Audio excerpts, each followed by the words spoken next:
Gus, what can we look forward to seeing from Suzuki in the future?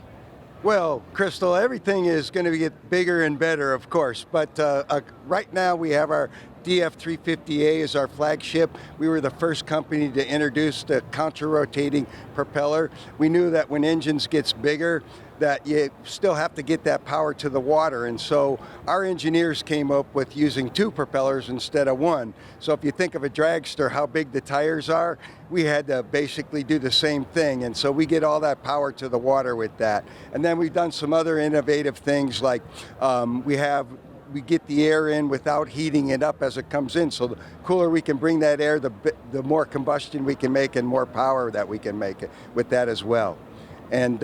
And then from that, one of the other things that we've done is that, of course, is our drive-by-wire engine or Suzuki Precision Control. Well, we know that our customers, the larger customers really love that, but we also know that our entry-level customers wanted that too. So we brought that all the way down to the 115 and our 140. So we can take an entry-level customer, bring him into the 115 with our drive-by-wire or Suzuki Precision Control system. And then on top of that, we have some new features that we're announcing today with Furuno. And jointly, Suzuki and Furuno have developed the Suzuki Fish Hunter Drive. And what that is basically we now give people the option to put an autopilot on their system for under $3,000. And that's not just a point autopilot, that's a route autopilot, a point-to-point autopilot, an autopilot that actually when you're making a turn, it slows it down to make the turn safer. And when you get to your actual stopping point, it stops the engine, stops the boat, and it will keep you right on that spot. Suzuki has also been making a conscious effort to be more environmentally friendly and make a better impact on the world. What for you has been the drive behind that? Well, sure. How that got started is several years ago, we went out and we started helping customers switch from 2 strokes to 4 strokes. And while we were waiting around to help them do some minor service, we started picking up the plastic that was around in the water and the beaches and things like that. And once we realized how much plastic was there, we really said that we have to do something about that. And so we went back and basically we started it first at our factory in Japan.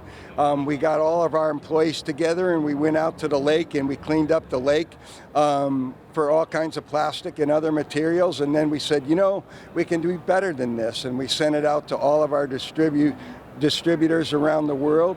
And so everybody does that. And we've been doing it here in the U.S. since 2010.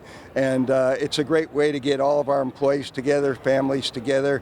And we go out there and do that. And then at the same time, once we understood about all that plastic, the next thing is we realized that different than like aluminum that corrodes and goes away, that plastic just keeps rubbing together and getting smaller and smaller.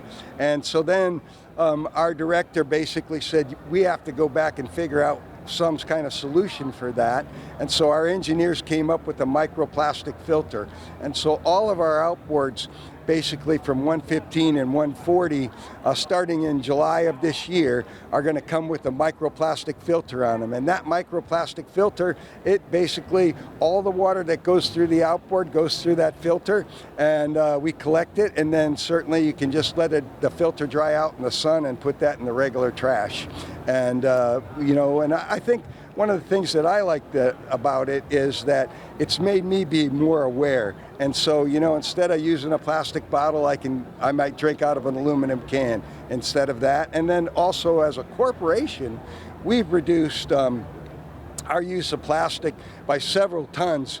And what we've done is we've moved things where if it was plastic banding, we went to bamboo banding.